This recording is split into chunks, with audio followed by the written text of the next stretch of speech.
మూడు అంశాలు మీ ముందు ప్రస్తావించేదానికి రావడం జరిగింది.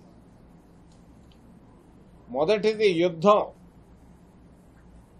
రెండవది మానవ హక్కులు, ఎస్సీ ఎస్టీ ఓబీసీ మైనారిటీల స్థితిగతులు, మూడవది రాజధాని.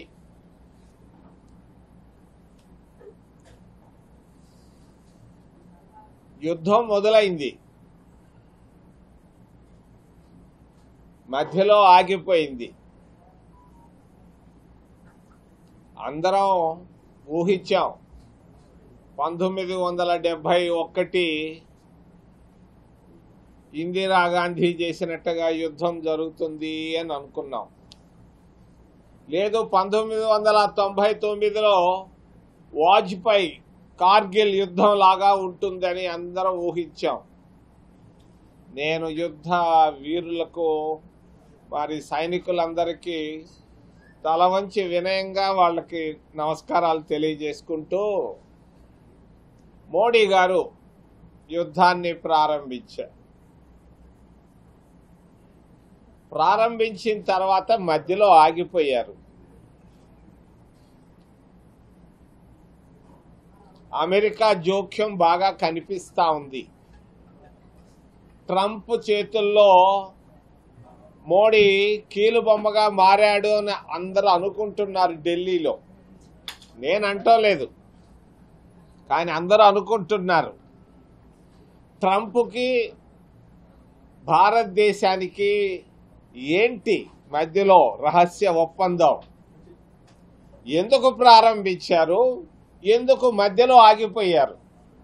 ఎందుకు భారత ప్రభుత్వం పార్లమెంటును కాన్ఫిడెన్స్లోకి తీసుకోలేకపోతా ఉంది? ప్రారంభించే ముందు కనీసం పార్లమెంటును పిలిచి ఉండొచ్చు, ఉభయ సభలను పిలిచి ఉండొచ్చు, అయిపోయిన తర్వాతన్నా పిలిచి ఉండొచ్చు.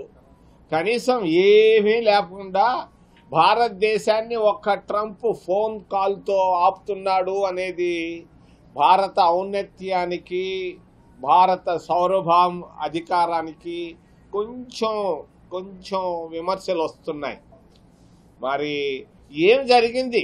ట్రంప్ మోడీ మధ్యలో ఏం జరిగింది? అర్ధరాత్రి ఏమి రహస్య ఒప్పందం ఏం జరిగింది? ఎందుకు సడన్గా యుద్ధాన్ని ఆపారు? యుద్ధంలో చనిపోయారు. అనంతపూర్ నుంచి ఒక అబ్బాయి, వాళ్ళ తల్లిదండ్రులకు ఒకే ఒక కొడుకు, పెళ్లి కాలేదు, చచ్చిపోయాడు. ఎవరు దీనికి బాధ్యత? ఇటువంటి అనవసరమైనటువంటి విషయాల్లో అనాలోచిత నిర్ణయాలు, తొందరపడి తీసుకునేటువంటి నిర్ణయాలు, కనీసం మరి ప్రతిపక్ష పార్టీలను కూడా పిలిచింది ఒక నిర్ణయం తీసుకోలేకపోవడం అనేది చాలా అసహజం, అసంభవం. ఇది నేను ఈ వైఖరిని విమర్శిస్తున్నా. కాస్త అందరినీ ప్రజాస్వామ్యంలో ప్రతిపక్షాలను కూడా కాన్ఫిడెన్స్లోకి తీసుకోవాలి. ఆ రోజు ఇందిరాగాంధీ ప్రతిపక్షంలో ఉన్నట్టు వాజ్పేయిని పిలుచుకొని మాట్లాడుకుంది. మరి అంతేకాదు, వాజ్పేయి ప్రధానమంత్రిగా ఉన్నప్పుడు ప్రతిపక్షాలతో సంప్రదించేవాడు, అన్ని విషయాలు చెప్పేవాడు. ఏమి జరగకుండా వన్ సైడెడ్గా వెళ్తా ఉన్నటువంటి భారతీయ జనతా పార్టీని, ఆ కూటమి ప్రభుత్వాన్ని కొంచెం ఆత్మావలోకనం చేసుకోవాలని నేను తెలియజేస్తూ, భవిష్యత్తులో ఇటువంటి మళ్ళా జరగకుండా జాగ్రత్తగా అన్ని ఆలోచించి మరి నిర్ణయాలు తీసుకోవాలని కేంద్ర ప్రభుత్వానికి, భారతీయ జనతా పార్టీ కూటమి పార్టీలకు తెలియజేస్తూ, రెండవది మానవ హక్కులు ఉల్లంఘన బాగా జరుగుతూ ఉన్నాయి భారతదేశంలో. భారతీయ జనతా పార్టీ గోండాల వల్ల గిరిజనుల పురుషాంగాలు కోస్తున్నారు. బస్తర్ అడవుల్లో అరకు అడవుల్లో మగాళ్ళ పురుషాంగాలకు వస్తున్నారు. ఆడవాళ్ల రొమ్ములు కోస్తున్నారు. ఇదే ప్రజాస్వామ్యం? ఇదే భారతీయ జనతా పార్టీ ఆర్ఎస్ఎస్ల సనాతన ధర్మం? ఏం అవసరం వచ్చింది? ఆ గిరిజనుల బిడ్డల పురుషాంగాలు గొయ్యాల్సిన అవసరం ఏమొచ్చింది? చిన్న బిడ్డలను చంపాల్సిన అవసరం ఏమొచ్చింది? ఎందుకో మీడియా కూడా భయపడతా ఉంది. పాపం ఒకప్పుడు ధైర్యంగా రాసేవాళ్ళు, ఈరోజు ఆ ధైర్యం అనేది కనిపించటం లేదు. నేను మొట్టమొదటిసారి వింటున్నాను పురుషాంగాలు కోసేది. ఏందయ్యా స్వాములారా, మీరు మాలా భక్తి గురించి మాట్లాడతారు, మరి అన్నీ చెప్తాడు, శ్రీరాములు అంటారు, మరి శ్రీరాముడు పేరు చెప్పి పురుషాంగాలు కోయమంటారా? ఏందయ్యా ఇది ఒక పరిపాలన? సిగ్గు సిగ్గు సిగ్గు. ఆడవాళ్ళ రొమ్ములు కోసేది ఏందయ్యా? అడవుల్లో ఉన్న ఆదివాసీ బిడ్డలది వాళ్ళు చెప్పుకోలేకపోతున్నారయ్యా. వాస్తవాలు బయటకు వస్తున్నాయి, ఫోటోలు బయటకు వస్తున్నాయి, అందరూ మాట్లాడుతున్నారు. ఎందుకు జరుగుతూ ఉన్నాయి? నేను దీన్ని చాలా చాలా నిశ్చితంగా విమర్శిస్తున్నాను, భారతీయ జనతా పార్టీని, ఆర్ఎస్ఎస్ విధి విధానాలు. మరి ఎస్సీల పరిస్థితి చాలా అధ్వానంగా ఉంది. ఆంధ్రప్రదేశ్ రాష్ట్రంలోనే కాదు, దేశంలో వాళ్ళకి ఇవ్వాల్సినటువంటి కనీస వసతులు ఇవ్వలేకపోతున్నారు. విద్యా సంస్థల్లో కావాల్సినటువంటి వాళ్ళకి ఇవ్వాల్సినటువంటి సీట్లు ఇవ్వలేకపోతున్నారు. మరి అంతేకాదు, ఎస్సీలు బ్యాంకులకు వెళితే బ్యాంకుల్లో పట్టించుకోవటం లేదు. 25% ఉన్నటువంటి ఎస్సీ ఎస్టీలకు బ్యాంకుల్లో ఇస్తున్నటువంటి రుణాలు 1% లోపు. 1% ఉన్నటువంటి మార్వాడీలకు బ్యాంకు లోన్లలో 50% ఇస్తున్నారు. ఒక మార్వాడి 45,000 కోట్ల రూపాయలు తీసుకున్నాడు మరి జాతీయ బ్యాంకుల నుంచి. అందులో 1% మాత్రమే గట్టి 99% ఎగ్గొట్టాడు. ఆయనకు మళ్ళా 10,000 కోట్ల రూపాయలు ఇవ్వబోతున్నారు. ఇది ఎక్కడి న్యాయం? ఓబీసీలు దాదాపు 50% ఉన్నారు, వాళ్ళకు వస్తున్నటువంటి బ్యాంకు లోన్లు 2%. 50% ఉన్నోళ్ళకి 1% ఉన్నటువంటి మార్వాడీలు, గుజరాతీలకి బ్యాంకు లోన్లు 50% ఇస్తున్నారు. భారతదేశ ఆర్థిక సంపద అంతా కొంతకే వెళుతూ ఉంది, కొంతమందికే వెళుతూ ఉంది. దీన్ని మరి ఆలోచించాల్సిన అవసరం అందరిపైన ఉంది. బ్యాంకులను నియంత్రించాల్సిన అవసరం అందరిపైన ఉంది. బ్యాంకులు కొందరి సొత్తు మాత్రం కాదు.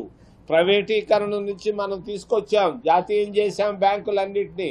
బ్యాంకులు ఈరోజు ఒక ప్రైవేట్ బ్యాంకుల్లాగా ఉన్నాయి, కానీ బ్యాంకులు అందరికీ అందుబాటులో లేవు. రెండోది ప్రభుత్వ కాంట్రాక్టుల్లో కర్ణాటక ప్రభుత్వంలో 25% ప్రభుత్వ కాంట్రాక్టులు ఎస్సీ ఎస్టీలకు ఇస్తున్నారు. 15% ప్రభుత్వ కాంట్రాక్టులు ఓబీసీలకు ఇస్తున్నారు. మరి ఆంధ్రప్రదేశ్ రాష్ట్రంలో ప్రభుత్వ కాంట్రాక్టులు ఎందుకు ఇవ్వటం లేదు? ఓ చంద్రబాబు నాయుడు, ఓ సామాజిక న్యాయాన్ని గురించి నువ్వు మాట్లాడినప్పుడు వర్గీకరణలో నేను విన్నా, 1.5 గంట సేపు ఉపోద్ఘాతాన్ని విన్నా.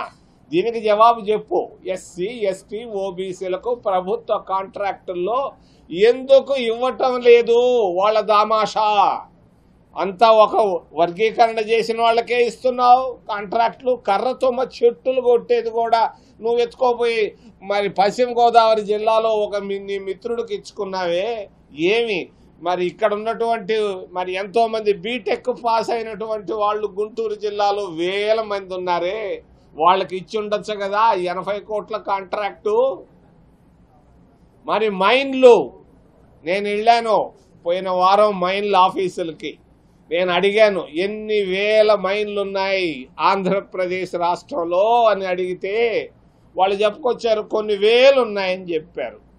ఎంతమందికి లీజులు ఇచ్చారంటే 1000 మందికి లీజులు ఇచ్చామన్నారు. అందులో ఎస్సీలకు ఏమైనా ఇచ్చారా అనంటే ఆఫీసర్ బ్యా అన్నాడు వాడు. ఓబీసీలకు ఎవరికన్నా ఇచ్చారా ఈ మైన్లు అంటే వాడు జవాబే చెప్పలేకపోయాడు. మరి నాకు ఎప్పుడు చెప్తావు జవాబు అని అడిగాను. నాకు 1 వారం ఇవ్వండి, అన్ని జిల్లాలకు రాసి కనుక్కుంటాను అన్నాడు. అంటే 1000 కోట్ల రూపాయల విలువైనటువంటి మైన్స్ను కొంతమంది కరికే ఇస్తున్నారు, అది కూడా లంచాలు తీస్తున్నట్టుగా బాగా వినపడతా ఉంది. లంచం లేనిదే మైన్ ఇవ్వటం లేదు. మైన్ల ద్వారా డబ్బులు సంపాదిస్తూ ఉంది కూటమి ప్రభుత్వం. దీన్ని నేను ఖండిస్తున్నా. మీ అబ్బ సొత్తు కాదు ఇది. మైన్ అనేది సహజ వనరది.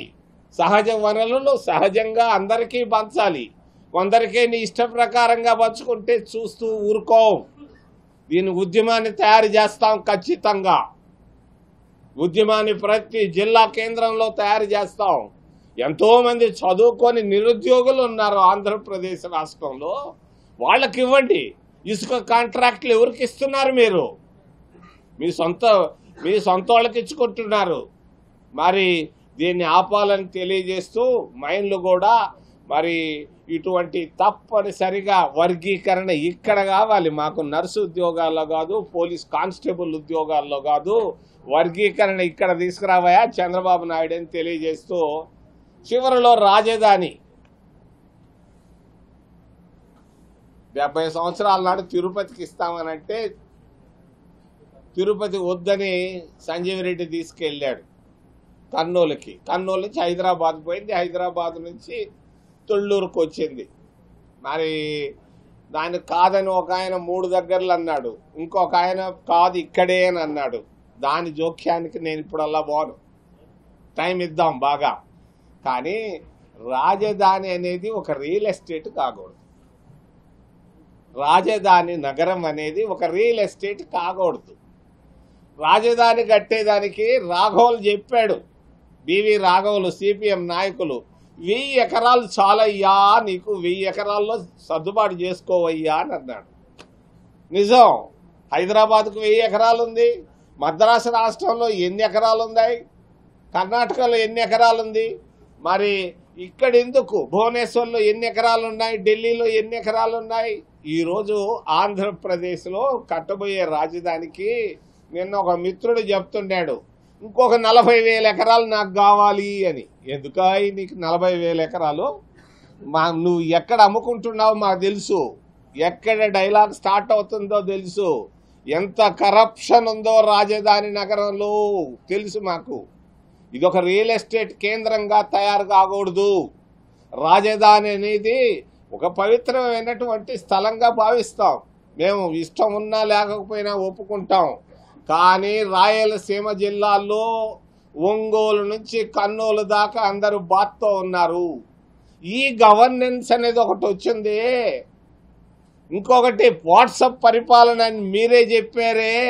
ఎందుకయ్యా 50 ఫ్లోర్లు ఎందుకయ్యా రాజధాని ఆ సెక్రటేరియట్కి?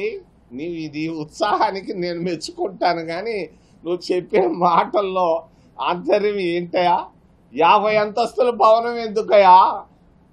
ఆడ ఒక మూరడు గోతి దొవితే నీళ్లు వస్తున్నాయి, నువ్వు 50 అంతస్తులు కడతానంటావు. కట్టు కట్టు కట్టు. కానీ చాలా మంది బాధపడుతున్నారు. అన్ని జిల్లాల ప్రజలు సంతోషంగా లేరు. 1000 కోట్ల రూపాయలు ఒక దగ్గర పెట్టడం అనేది చాలా చాలా బాధాకరం. రాజధాని నగరంలో మరి రియల్ ఎస్టేట్ చేస్తే మేము ఊరుకో. తీసుకొచ్చినటువంటి భూముల్ని ఎవరికి ఇస్తున్నారు, ఏ కారణంతో ఇస్తున్నారు, ఏ పద్ధతితో ఇస్తున్నారు, ఎంత డబ్బు తీసుకున్నారనేది మేము తర్వాత అడుగుతాం. మేము కూడా సేకరిస్తున్నాం ప్రతి చిన్న విషయం. రాజధాని అనేది ఒక పారదర్శకత అవసరం అని తెలియజేస్తూ ఏదైనా ప్రశ్నలు ఉంటే దయచేసి అడగనని మిమ్మల్ని చేతులెత్తి ప్రార్థిస్తున్నా.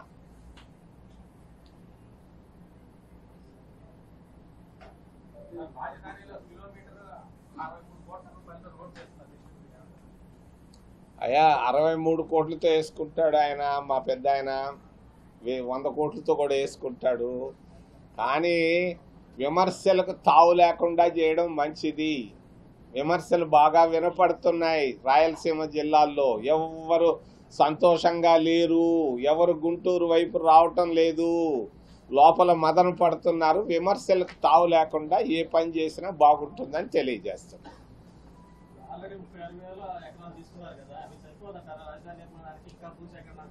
మా బివి రాఘవులు గారు సిపిఎం పార్టీ నాయకులు చెప్పారు 1000 ఎకరాలు చాలే దాంతో తృప్తి పడవయ్యా అని. 36,000 ఎకరాలు తీసుకున్నారు. మళ్ళా ఇంకో 40,000 ఎకరాలని నేను ఒక ఆయన చెప్తుంటే విన్నాను. ఇవన్నీ విమర్శలకు దగ్గర అవుతున్నారు. ఇది ఒక రియల్ ఎస్టేట్ కేంద్రంగా తయారు కాకూడదు. రాజధాని ఒక పవిత్రత ఉంది, దాన్ని జాగ్రత్తగా మెయింటైన్ చేయాలని నేను కోరుకుంటున్నాను.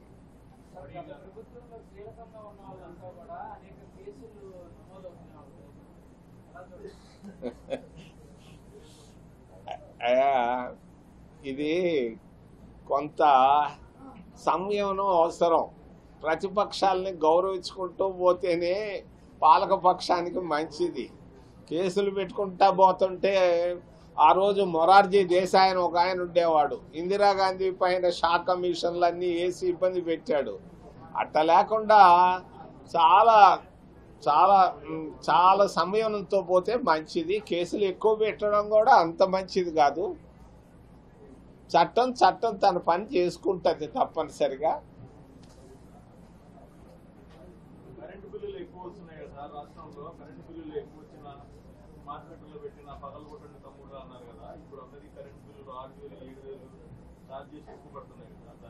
మేము ఖండిస్తున్నానే, అది తప్పది. కరెంటు బిల్లులు సాధారణంగా ఉండాలి. కాంగ్రెస్ ప్రభుత్వం ఎట్లా తీసుకొచ్చిందో అదే విధానాన్ని అందరూ పాటించాలి.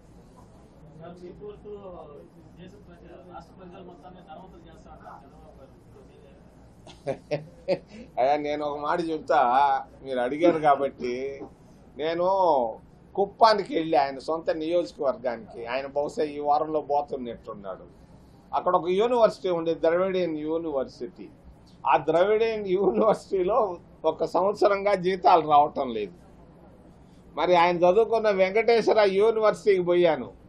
వెంకటేశ్వర యూనివర్సిటీకి మొన్న పోయిన వారం పోతే అక్కడ ప్రొఫెసర్లు అందరూ చెప్పారు, అయ్యా మాకు 3 నెలలుగా జీతాలు రావటం లేదు అని. ఈ జీతాలు లేని వాళ్ళు ఇంకొకరిని ఏం చేస్తాడో నాకైతే, నేను రిజర్వ్ చేస్తున్నాను నా నిర్ణయాన్ని.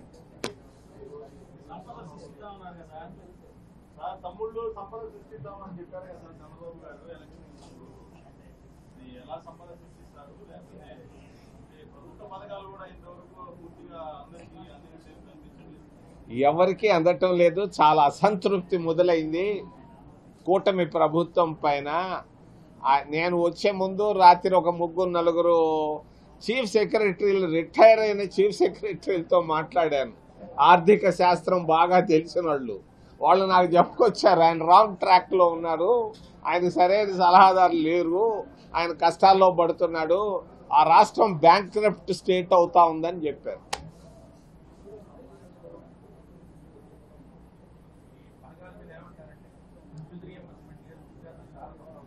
చాలా కష్టాలు పడుతున్నారు, అష్ట కష్టాల్లో ఉన్నారు. మా ప్రాంత మిత్రుడికి అది తెలుస్తుందో లేదో కనీసం మీ ద్వారానే తెలియజేస్తున్నా.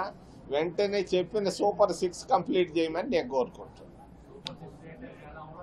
అయ్యా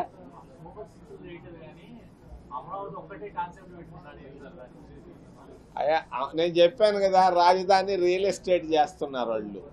దీనివల్ల నష్టం వస్తుంది.